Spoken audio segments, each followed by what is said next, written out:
leadership, we came here so that we go and give comfort to the families of our members that we lost yesterday. We were in Johannesburg, and when the news came, we then decided that we must come back so that we can visit the families. So let us go to visit the families, and then we then talk as to how do we move forward. Hello there, guys, and welcome to Daily Updates. On the 16th of December 2023, the former President Jacob Zuma launched the MK Party.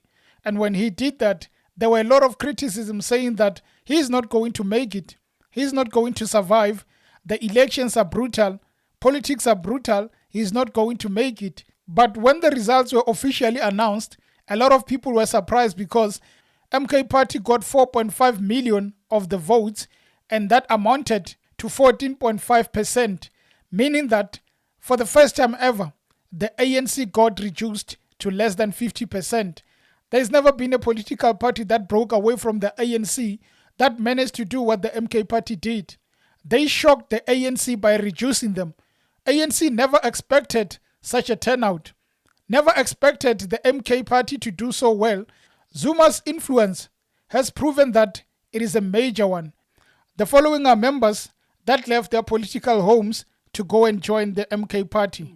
The first person on the list is Magazela Mzobe. He joined the EFF in 2023 from the ANC, and after joining the EFF, he went to campaign for them, but soon as the election results were announced, EFF getting 9.5% and MK Party receiving 14.5%, Magazela Mzobe ditched the EFF to go join the MK Party. In the MK Party, he was given the position in the office of the presidency. The next comrade on the list is Mzwanele Manye, the former long member of the ANC, who went on to form the ATM, and from the ATM he decided to go join the EFF, and in the EFF they elevated him to a member of parliament. The same as Mzobe, he went on to campaign for the EFF. Just few months after the results were announced, Mzwanele Manye left the EFF to go join his ally, Jacob Zuma, in the MK Party. Andile Mqitama was a member of the EFF, and he went from the EFF to go form his own political party, the BLF, Black Land First, but unfortunately, that political party got deregistered, and by being deregistered, it meant that he is not going to take part in the 2024 elections. The only savior of Andile Mqitama would then be Jacob Zuma, who decided to form MK Party. After the MK Party was launched, Andile Mqitama was one of the first people to rally behind Jacob Zuma and the MK Party. A former councillor of the ANC, who is famously known as Papa Penny, but his real name is Eric Nkovani, he went from the ANC to join the MK Party, citing the fact that he is not respected in the ANC. He is not given the respect that he deserves as a famous singer and one of the hardest workers in his region. So Papa Penny decided that I'm not being given enough credit, I'm not being given enough love, so I'm going to join Jacob Zuma as member of the MK Party. And now he has been rewarded with a seat in parliament. Perhaps the most shocking resignation since the election, Floyd Shivambu. Floyd left the EFF, and when he left, a lot of people were debating and saying that it is probably a plan between the EFF and MK Party to fight the ANC by coming together and taking Floyd to the MK Party so that he can go there and help build the structure of the MK Party. Unfortunately, Floyd left to the MK Party because he wanted out of the EFF.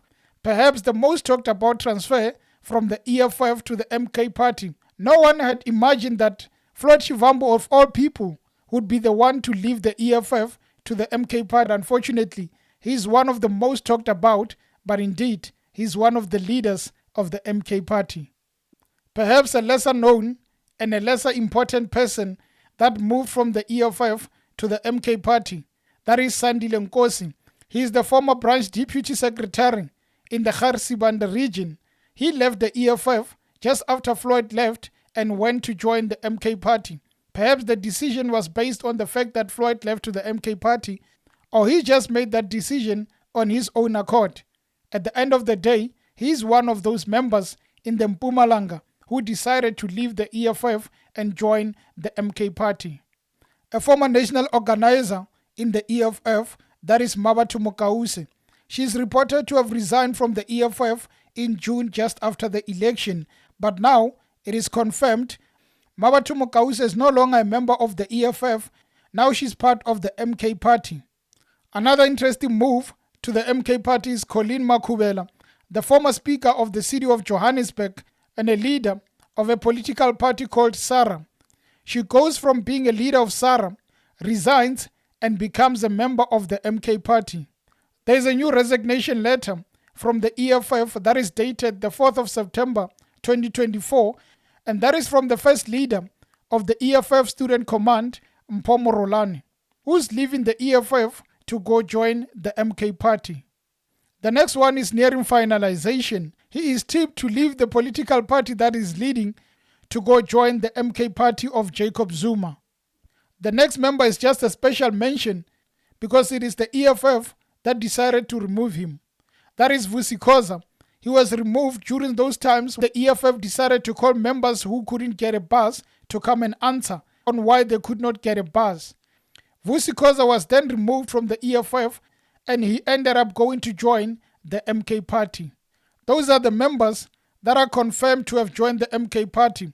Of course, some of them are on their way, probably excluding Bongani Baloyi, because his departure is not yet confirmed, but he is on the way.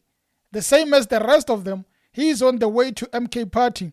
They are all flooding towards the MK party, probably because they believe that MK party is the real answer towards economic freedom, towards delivering the needs of black people.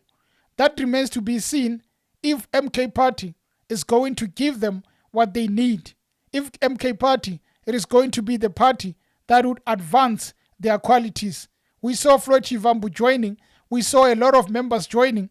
What remains to be seen is, can they come together? Can they fight together and be a challenger to the ANC? Or are we going to see the same COPE, the same EFF that we have seen? Are we going to see the same political parties that break from the ANC and end up becoming nothing? Is Zuma going to be a challenger? Is he going to be that formidable force in 2026? Is he going to be a big challenger in 2029? Or is not going to even reach that 2029?